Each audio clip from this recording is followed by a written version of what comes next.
Capítulo 16. O Vectra engolia a estrada. Theo dirigia depressa, tomado por uma felicidade efusiva.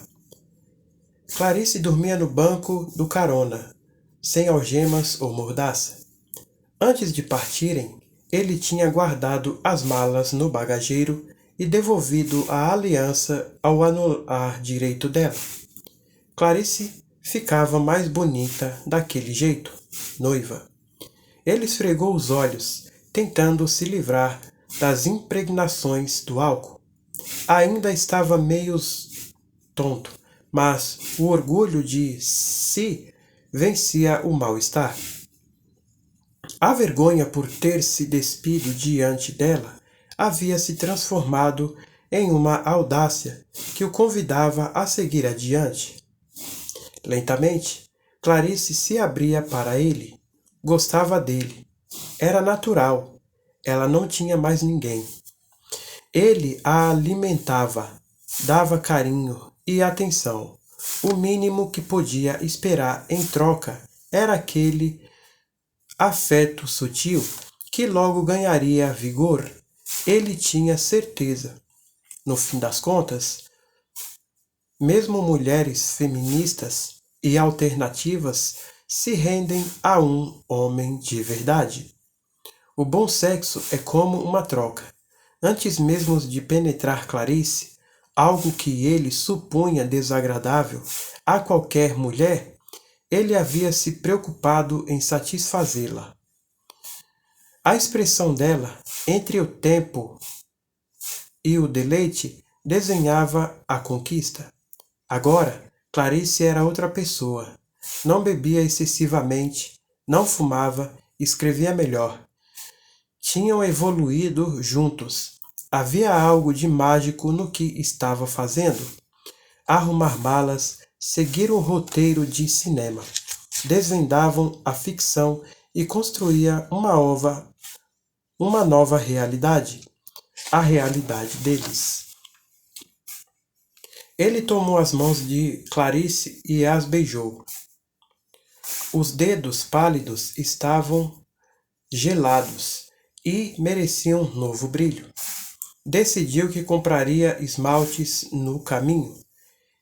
Esmaltes escuros, homenageando Caetano, que cantava Tigresa no rádio como se tivesse composto a canção para Clarice. O trânsito seguia tranquilo. A paisagem era de montanhas e campos largos. Na altura de Itaguaí, os carros se aglomeraram. Cones laranja redirecionavam a estrada. Obras na via. Ele supôs. Estava ansioso por chegar à Ilha Grande e se ofereceu com o engarrafamento. E se aborreceu com o engarrafamento. Logo adiante, no quilômetro 22, a situação ficou clara. Num posto da polícia rodoviária, policiais de colete controlavam o fluxo. Theo olhou para Clarice. Vestia um jeans justo e uma blusa amarelo ovo. Estava bonita, mas parecia cansada. Pegou as mãos dela e colocou de modo brusco entre as coxas, escondendo os punhos com marcas de algema. Na boca, um leve risco denunciava o uso da mordaça. Manteve a velocidade controlada e se alinhou à fila de carros na faixa esquerda para passar diante de barreira policial. Havia muitos cones, muitos policiais e muitos motoristas nervosos no acostamento, em busca de seus documentos. Por algum motivo, essa imagem o tranquilizou. Teve a certeza de que não seria parado, de que estava livre daquela gente fardada. No mesmo instante, um policial fez sinal para que o Vectra encostasse. Theo cogitou acelerar, fugir dali. Em vez disso, desceu o vidro. Estão indo para onde? O policial perguntou. Ilha Grande. Havia outros 5 carros parados. Alguns motoristas eram encaminhados para a cabine de polícia. Aconteceu alguma coisa? Theo perguntou. Habilitação e documento do veículo, por favor. Ele pegou a carteira. Tentava conter o tremor nas mãos e sorri. Viagem a passeio? Os olhos do policial invadiram o carro. Passaram por Clarice antes de se fixarem outra vez nos documentos. Sim, eu e minha noiva vamos acampar. Os segundos repuxavam seus nervos. O policial voltou a olhar para Clarice. Ela toma remédios para dormir, Theo disse. Costuma enjoar na estrada. Posso verificar a mala? Sem problemas. Quando saiu do carro, suas pernas fraquejavam ao peso do corpo. Apoiou-se discretamente no capô. Tentava calcular há quanto tempo tinha aplicado o remédio em Clarice. 4, 5 horas? Ela podia acordar a qualquer instante, principalmente se ouvisse vozes estranhas. O policial analisou superficialmente o bagageiro, o que deixou Theo um pouco mais aliviado. Ele não tinha registro do revólver e tampouco saberia como justificar os produtos que havia comprado no sex shop.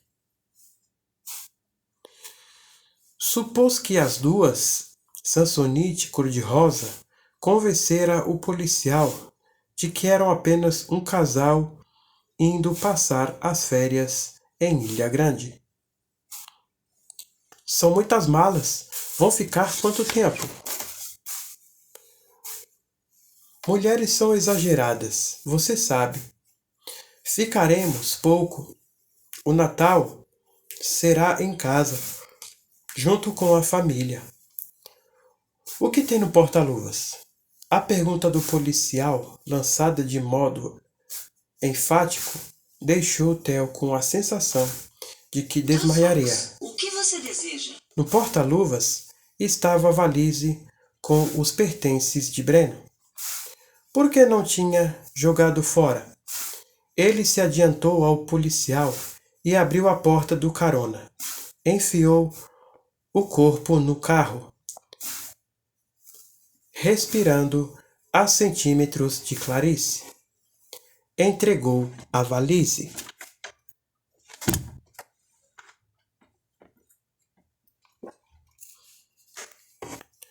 Pode abrir, por favor, o policial pediu após ter checado a maleta com as ampolas de Tiolax que estava no fundo do banco. Theo estranhou que ele não tivesse perguntado mais detalhes sobre elas. Girou os números na valise até chegar à senha. Enxugou a testa na camisa. Por um segundo, desejou confessar a morte de Breno, confessar onde estava o corpo e o que ele tinha sido obrigado a fazer. As mãos do policial cavalcavam o interior estofado da valise e agora seguravam os óculos de Breno. São seus? Theo não sabia como funcionava a comunicação entre as polícias, mas considerou a possibilidade de terem circulado uma foto recente de Breno. Caso isso tivesse acontecido, os óculos seriam o detalhe mais fácil de recordar. São da minha noiva. E quem é esse? O policial perguntou. Por sorte, Breno estava sem óculos nas fotos dos documentos da carteira. É um amigo. Breno Santana Cavalcante, o policial leu. Escutar aquele nome da boca de um oficial da lei fez Theo se enxergar na prisão.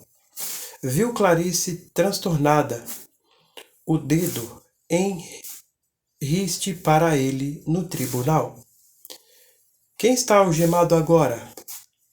Ela repetia. Ele esqueceu a carteira lá em casa. Vamos nos encontrar em Ilha Grande, Theo explicou. Seria neste momento que receberia a voz de prisão. Ou ainda era cedo para confirmar seu envolvimento no desaparecimento. Me acompanhe, por favor, o policial disse, indignado, indicando a cabine. Ela pode ficar no carro. O breve caminho pareceu a Theo algo como um corredor da morte.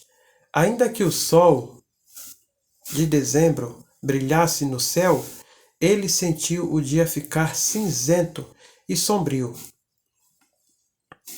Tentou captar cada detalhe daqueles instantes. Eram seus últimos em liberdade. No futuro, apenas concreto e grades. Mesmo que contasse a verdade que havia achado em legítima defesa, seria condenado por um júri imbecil. Nem sempre é fácil desviar dos ratos mortos pelo caminho. Theo se contorcia na cadeira. Transpirava em excesso, como um criminoso. O policial havia mandado que ele guardasse. Theo sabia o que ele tinha de fazer. Naquele exato momento, averiguava que os óculos da valise batiam com a imagem veiculada pela Polícia Civil. Confirmava que o nome do desaparecido era mesmo Breno Santana Cavalcante. Não havia escapatória. Clarice teria tirado dele. Talvez ela até testemunhasse a seu favor no tribunal. Ele me tratou muito bem, ela diria. A ideia se perdeu quando o policial voltou à sala. Traria um objeto que Theo não conseguiu identificar. Sentou diante dele e o encarou demoradamente, como se pensasse por onde começar. O que vou lhe pedir me deixa bastante incomodado, ele disse. Preciso que acredite nisso. Soltou um suspiro de enfado e sorriu. Está tudo ok com os seus documentos, senhor Teodoro, mas não pude deixar de notar que o senhor ingeriu álcool recentemente. Confere? Sim. Eu trouxe aqui o bafômetro. O policial mostrou o objeto, que lembrava um marca-passo. A lei manda que eu te peça para fazer o teste, mas, sinceramente, isso me parece irrelevante agora. Ele sorria mais ainda, um sorriso largo que mostrava quase todos os dentes. O senhor já entendeu antes que eu. O senhor entendeu aonde que eu quero chegar? Estamos em busca de traficantes de drogas que passam por esta estrada, não de cidadãos de bem que tomam sua cervejinha aqui e ali. Devolveu os documentos a Theo. Mas para esquecer isso tudo, passar por cima da burocracia, queria saber se posso contar com sua ajuda. Ajuda que o senhor pode dar. Tem algum dinheiro aqui, ele disse, sem acreditar. Havia passado num caixa eletrônico ao sair de Teresópolis e pagaria quanto fosse preciso. A autoconfiança estava de volta com toda a força. Quanto? Uns R$ 300. Ok.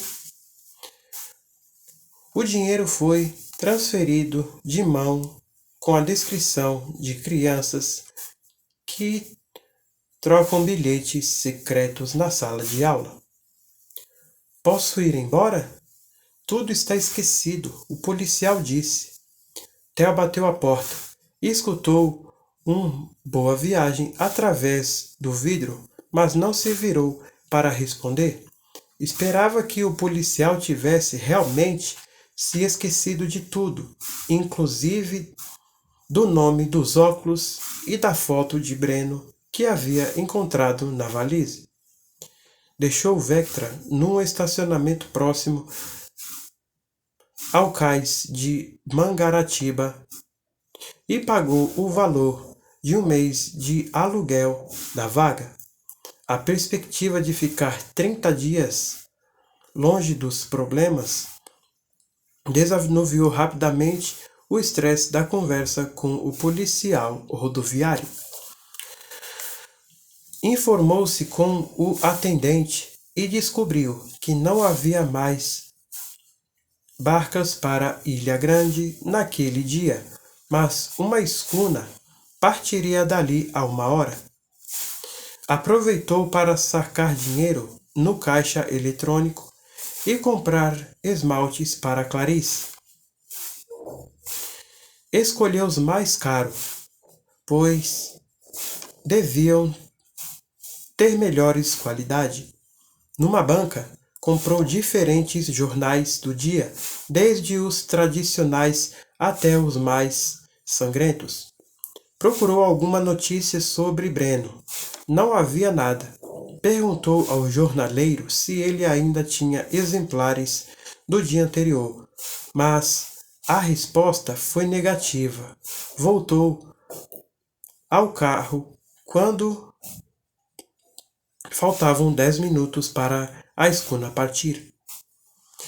O céu ainda estava claro, com o sol a pino castigando cabeças. Sem dificuldade, Theo colocou a Sansonite deitada no banco traseiro e guardou Clarice. Havia ganhado habilidade naquilo. Pagou um garoto com um carrinho de mão para levar as malas até o porto. O garoto era falante e curioso. Mala rosa, doutor? É da patroa? Ela só vem amanhã, mas eu já trouxe tudo, disse, com certa irritação. Na escuna, buscou um lugar isolado. Crianças barulhentas brincavam de pique. Havia também muitos turistas. Aos poucos, a cidade se transformou numa série de pontos minúsculos e reluzentes. O azul do céu se misturou aos das ondas. A embarcação subia e descia, assustando mulheres e revolvendo estômagos. Absorto em pensamentos, Theo sequer reparou na paisagem. Temeu que Clarice acordasse com o balanço e abriu um pouco mais o zíper da Sansonite. Deixou a seringa lá, já preparada para o caso de qualquer movimento na mala. Ligou o celular dela. A bateria estava no fim, mas o visor indicou o recebimento de mensagens. Breno havia telefonado mais vezes e enviado mais mensagens. A última, de quinta à noite, avisava que ele subiria atrás dela em Teresópolis. 3 mensagens eram de Helena, pedindo para a filha entrar em contato com urgência. A quantidade de chamadas perdidas também era preocupante. Desde a última conversa, Helena havia feito 22 ligações. Outro número, desconhecido, havia ligado 11 vezes. Theo checou o próprio celular. 12 ligações de Helena. 10 do mesmo número desconhecido. A sensação de felicidade escorreu pelo corpo. Viscosa. No ímpeto, abriu a valise e lançou o celular de Breno no mar. Viu o aparelhinho sumir e se sentiu aliviado. Pegou os documentos e cartões de Breno e os jogou na água também, deixando que afundassem para só depois se livrar da carteira vazia. Era como deixar uma grande pessoa para trás. Ao segurar os óculos de Breno e preparar o arremesso, Theo hesitou, encarou-os de modo solene. Era a última essência que o ligava ao corpo desmembrado. Ao mesmo tempo, eram uma espécie de troféu pela vitória. Concluiu que não havia perigo em guardá-los consigo. Devolveu os óculos à valise.